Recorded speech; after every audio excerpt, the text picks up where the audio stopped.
Welcome to Swimming with Allocators, the VC podcast from the LP perspective, with your hosts, Alexa Benz and Ernest Schlep. You ready? Let's dive in. Welcome to another episode of Swimming with Allocators. You have me, Ernest Sweat, and my co-host, Alexa Benz. It's your favorite episode series, DDQs, which stand for Discuss, Debate, and Question, where we'll go over things that interest us, things we've learned over the last couple of episodes, and just generally kind of like our thoughts and everything, venture, technology, lifestyle, the world, all those things, right? I'm definitely hoping to talk about lifestyle and the world. May I pick lifestyle and the world for 500? What is fucked? We have not shared with each other in advance what we want to discuss and what we want to debate, so this will be fun. You're all along the ride with us. Yeah. Alexa, do you want to go first in our discuss section? Sure. Cool. Okay, one of my favorite things I have heard offline lately, this is a friend in the legal profession, and she said, I think 2026 is going to be the year of founders behaving badly. What, the beginning, or what are we talking about? I would love to discuss the topic of founders misbehaving. Wow. And what was kind of why did they feel that we have tailwinds for that? I have to assume it's sort of like political, I guess, guardrails are off. I had been called upon to help find a fellow angel, somebody to represent them, because they had a feeling all of the cash for the business was being used for personal expenses. And you're like, yeah, I guess this stuff has been going on for a long time, but then the lawyer that we found for him said, oh, this has been on the uprise. This has been ticking up. Yeah. Wow. Well,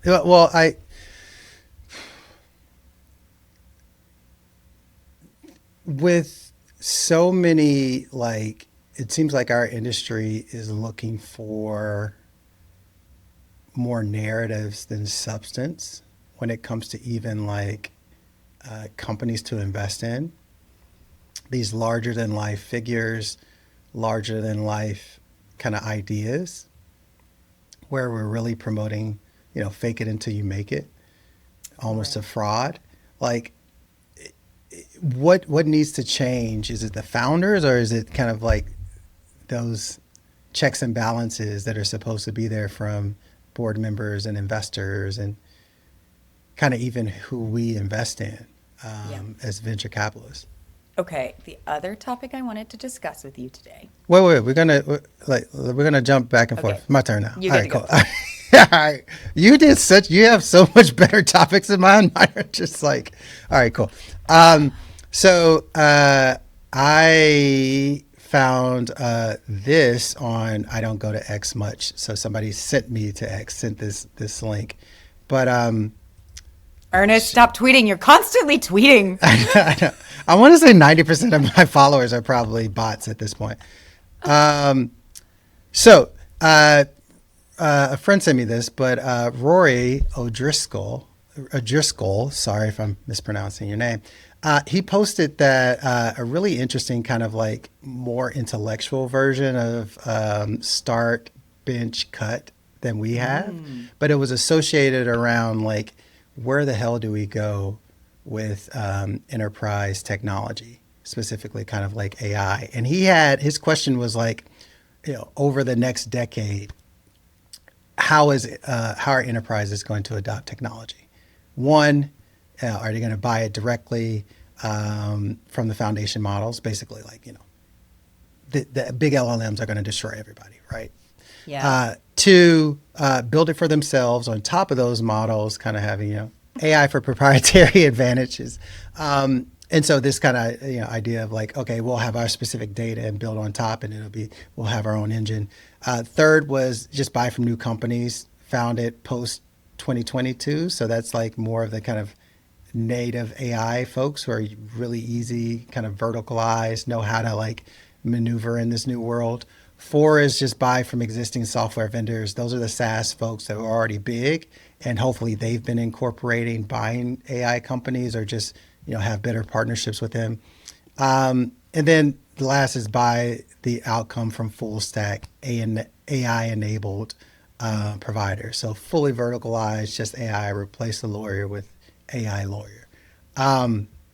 So I know I'm just throwing this on you, but my question was like, what do you think will win out? Yeah. No, this was actually a topic I wanted to discuss too, the SaaS apocalypse. Yeah, Because, are you right to be ditching Salesforce, Adobe, SAP, or in this example, what we're seeing on the screen, it's like, I think that's like number 3, right? It's yeah, like yeah. you stay with the big existing companies and they are going to integrate AI as appropriate. Um, well, as a consumer investor, I would not gloat if this the end to pay per seat SaaS eating the world, if that was the peak SaaS moment, and we consumer investors have a little moment in the sun, I won't mind. But I do think about this question from a true investment perspective. Like, this isn't a hypothetical. This is what we think about all day long. Like, if you're buying public equities, if you're buying private ones, which ones are the ones who are going to survive? Um, I think it's and Rory in his post really, spoke to the fact that like it's going to depend. The answer is it depends, and it's going to depend on the different markets, and I definitely agree with that as well. And so we're really seeing if that's the dynamic of the 5 different ways in which enterprises and markets and even mid-market all the way up to enterprise are going to adopt technology. Um, our whole way of pay per seat, it wasn't just pay per seat, but it was just like so like formulaic. It was like, I have this point solution. I sell you these seats. That's it. Or I'm going to be a little bit more complex, right? Because we're compute. I'm going to sell you how much, units you use, usage, and everything is just going to depend. It's going to be depend on the market, your relationship, how you're competing, the trust you have in that market. And so all that saying that to say like our job is going to get harder and harder. And so it's going to be truly, truly important for every investor to kind of be in the weeds and understand when they're doing diligence, you know, does this company have the ability to sell into this industry? What are the green flags that you see? And we're already seeing, I know there's been a lot of experimental revenue versus like true AR and all that stuff, but some companies have just broken the mold, right? They've broken the mold in things that you were like, you can't sell into law firms. Huh? Well, you can't sell into hospital systems. Well, you can't sell into big enterprises. It's like, well, like Yeah. companies are able to figure it out. And so you have to be able to diligence, like, can this company figure it out? Can they sustain it? And so it probably comes down to the founder and the team they're able to like assemble. I think like VCs have basically been patiently waiting out the past 2 years, sitting around saying, like, I'm not going to be selling my great positions at a huge discount, and I'm not ready to go fundraise because I haven't had any major liquidity events. And they're kind of realizing like I got to take my life into my own hands, and what that looks like is a lot more GP led secondaries. So I wanted to hear from you any like firsthand examples of this, or what you're hearing if you're feeling this sort of uptick that like we're not waiting around anymore. We're losing patience and it's time to take action. That's a good one. I have heard from a lot of friends who are maybe on Fund 2 or Fund 3. They've been pushing for some of their biggest positions in Fund 1 or Fund 2 and pushing for liquidity events. And it's interesting. With LPs, I'm hearing a little bit more anecdotes of like the speed at which those can happen. But honestly, that just might be a factor of them being on the buy side. Whereas the GPs that I hear, they talk about how LPs say they want to have DPI, even like existing like family offices and small fund of funds say they want DPI. But when rubber hits the road, it gets and we say, hey, here's the price, here's the discount they want. Things start to slow down, especially if it's the biggest position. And so there's still a disconnect there on when it comes to the feeling of like inertia and friction when it comes to secondaries. So that's one point. Yeah. The second point is, I think if you're in our circles, LPs or GPs, like you just hear that secondaries are hot. They're hot. People start in secondary funds. And we had on recently David Clark, and we were having that discussion where he said that when it comes to for his best investments, like in secondary investments, discount doesn't matter. I think that makes sense, but anytime everyone's saying the same thing, I'm like, has the pendulum already swung? Yeah, I was curious about this after hearing from our sponsor, Shane Goody over at Sidley, was saying they are super busy these days. Yeah. And I was asking him, what are you guys busy doing? And so I wanted to look at sort of the data to say, okay, like what form factor are these secondaries or GP-led secondaries coming through? And this is a really interesting point you make, Ernest, is like, is it peaked or is this sort of like the new normal because companies stay private longer and most funds are outlasting their dedicated period? Jefferies has a bunch of data on this, which was pretty cool. I guess the past 2 years, everybody's like net asset value pricing was more like 60, 70% of what they were getting offered. And so they were just holding. But now it's jumped to on average more like 78% in VC. And so, and I guess even like 80% plus for the like much larger later stage companies. So the price is looking good enough that people are starting to shave off and sell off a piece. Roughly 1/3 of secondary activity in 2025 was concentrated in those AI mega deals. So the motivation has been, it seems like continuation vehicles are like the key. That's how like most people are doing it, but that can take a super long time. It's a little messy because you're dealing with basically like, are you still being good by your existing LPs and also your new LPs? Like you got to balance that. Versus what's really taking off are strip sales. And the strip sales, if you're not familiar, folks listening, you just take like 10% out of the entire portfolio and you sell off that. And that can take, like lawyers can get that done in like a week, like 4 weeks versus 4 months. And it's just a way of offering cash back to everybody and you still get to stay in the game with your biggest names. I guess Wellington has this number like 4.4 trillion of value is sort of like stuck in unicorn land. And 2% of that in the past has been added to the secondary market. And they're expecting that number to like 3x. So we're going to get to like 6x through things like strip sales, where people don't want to have to create like a full new entity, but they're looking to take some cash off the table because these mega deals have really like already done very well for them. So they're just taking some chips off the table.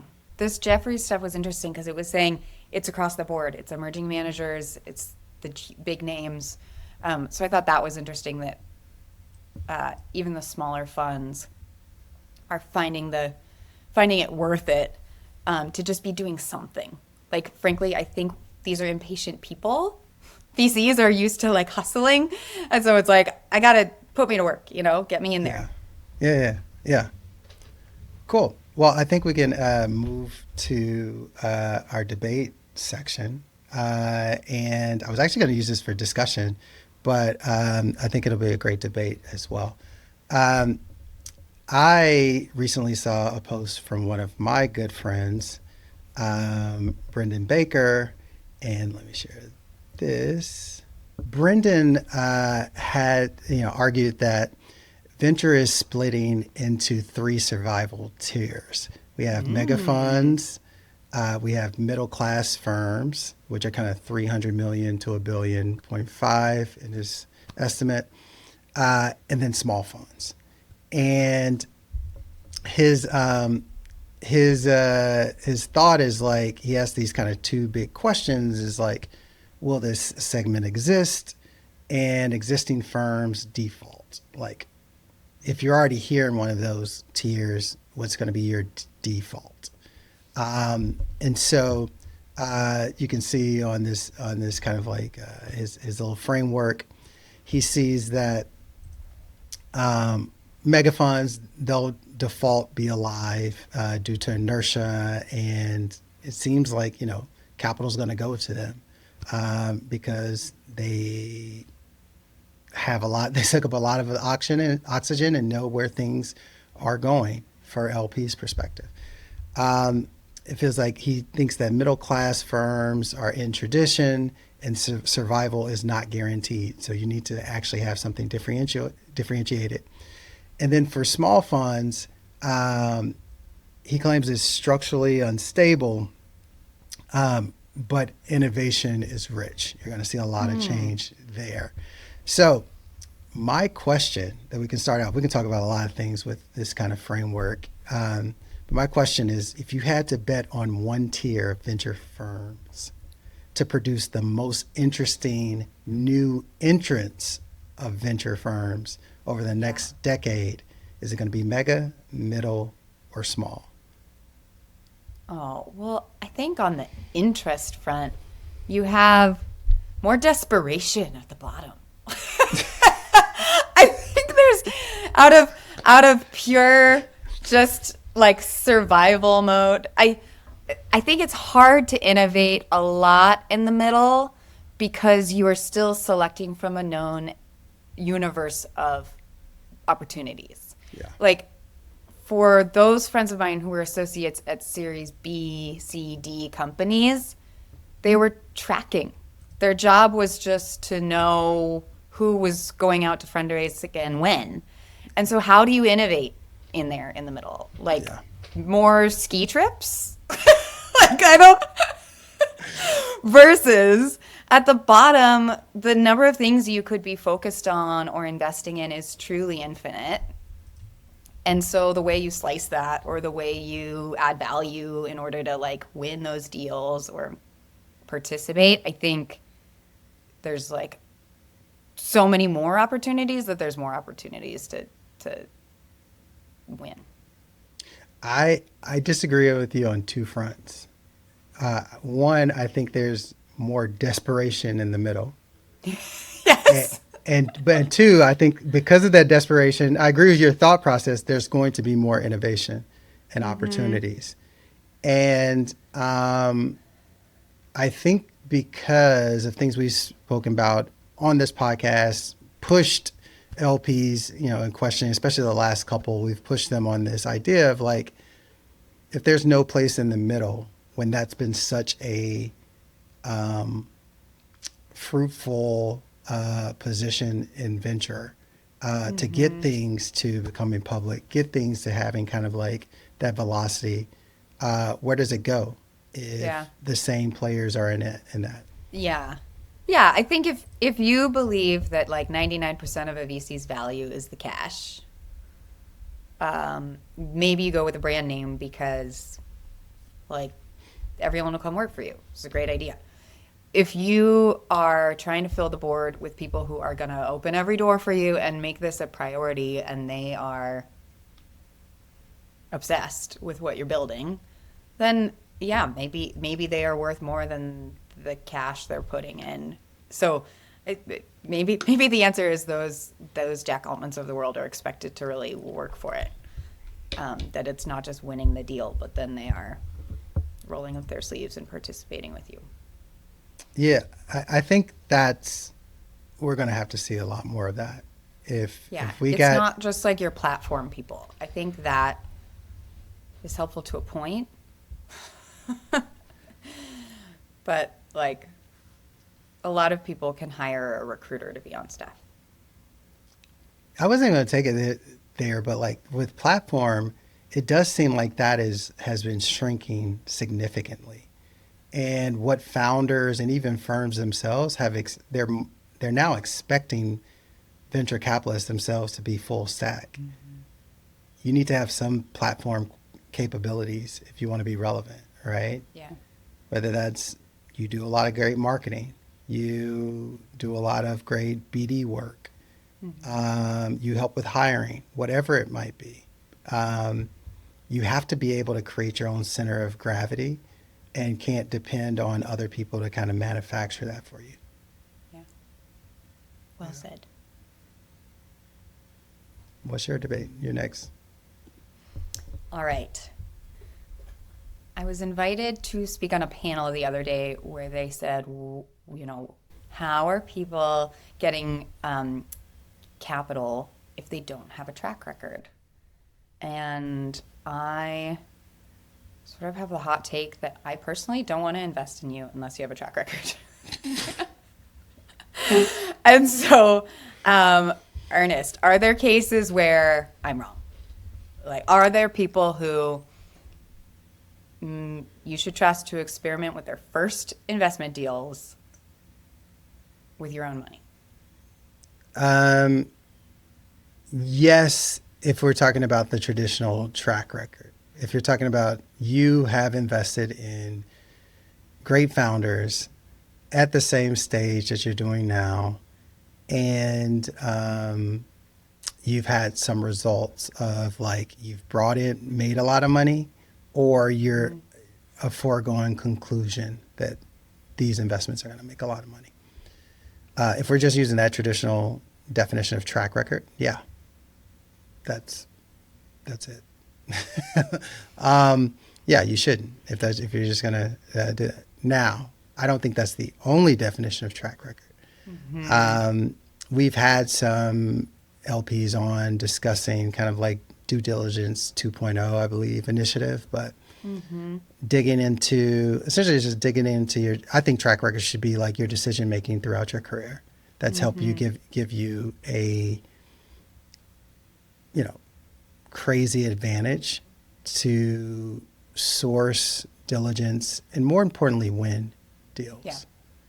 And the other thing is, I was talking to an allocator who we're going to have on the podcast soon, but his view after looking at, working in a lot of different asset classes, his view that past performance more than ever doesn't mean anything on predicting the future.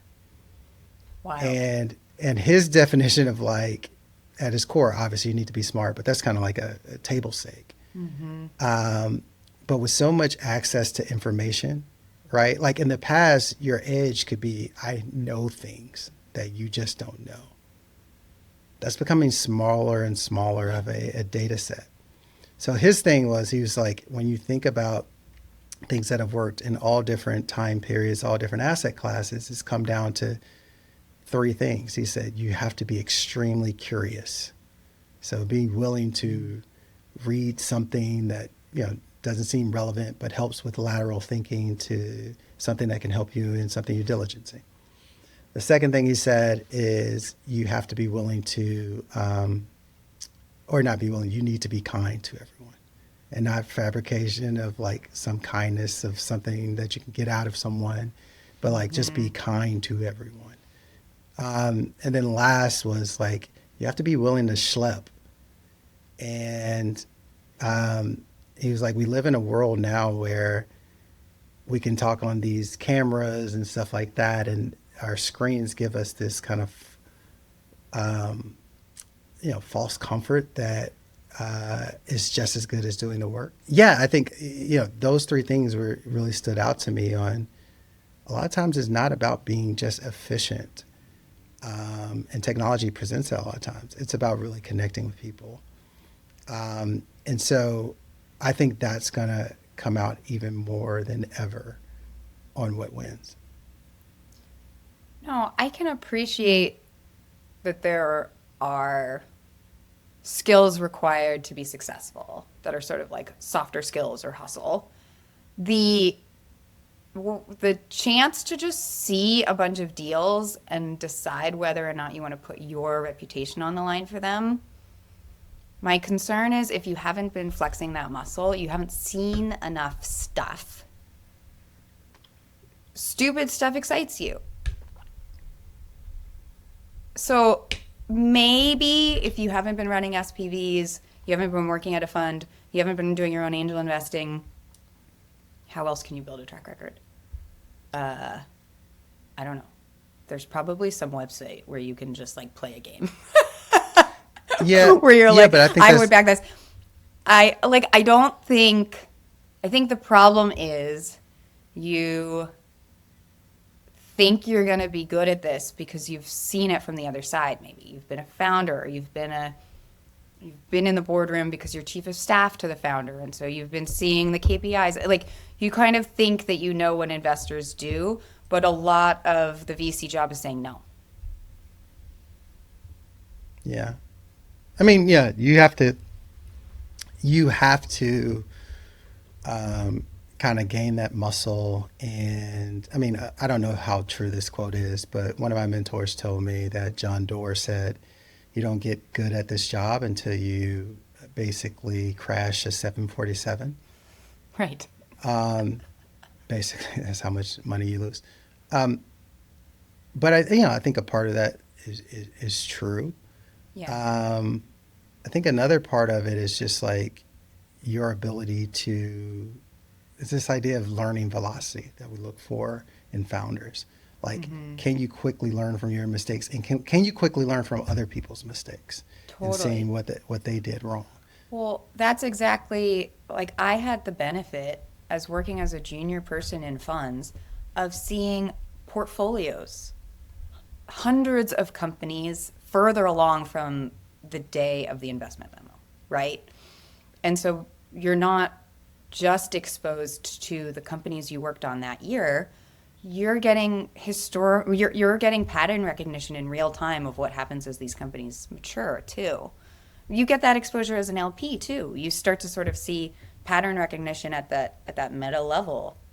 So I think I definitely have a bias because I went the apprentice level. I was like, I'm going to start at the bottom and work my way up. And I feel so much richer for having done that experience that when I see people basically saying, I'm going to make my like first checks ever using your capital, I'm like, what?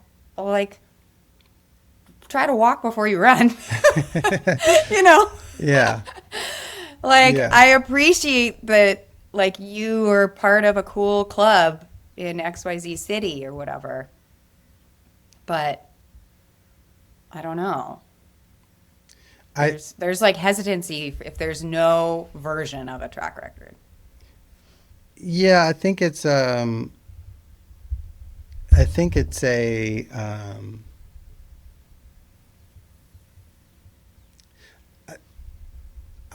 I'm with you on it, but I feel like we've seen examples of people who didn't come up their apprenticeship route, and honestly, it's probably the harder route to go up through. Yeah. That has literally nothing to do with investing. Totally. I think But even like an angel track record or a series of SPVs, EIR turned venture partner, like something where you've like flexed the muscle a little bit. I think you're just getting at a point of like, have you seen a lot of different things instead of like even just let's say you came from as an operator from your perspective of like this one seat that was really successful and you learned a lot of different things. But how are you not so like blinded by those kind of rose tinted glasses that everything is like that? I get what you're saying. There are three incredible fundraisers who are about to take their companies public. We've got Elon, Altman, and Amode. So I would love to play a quick game of Start Bench Cut with those three. Pre-IPO, we're recording this March 2026. What's your game plan? Ooh. So essentially it's SpaceX, OpenAI, and Anthropic. Yeah. Ooh. It's probably gonna make some friends. Ooh. Who am I? Am Yourself. I like I'm myself? Damn it. I'm not representing somebody else. I would probably say start SpaceX. You notice I'm using company names instead of the people. Start SpaceX, bench Anthropic, and probably cut OpenAI. Yeah. Oh, interesting. Okay, and give me your reasoning for at least one of them. Well, I think that the bench and cut positions, I think, and I'm sure people feel this way as well, the changing of like which model is better happens literally all the time. So I think if anybody thinks that there's going to be a one and done winner, Yeah.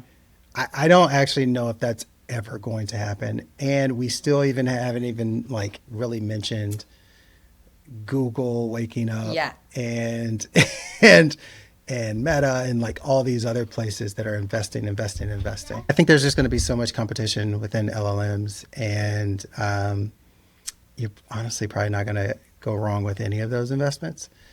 I think about where space exploration is going, and defense, and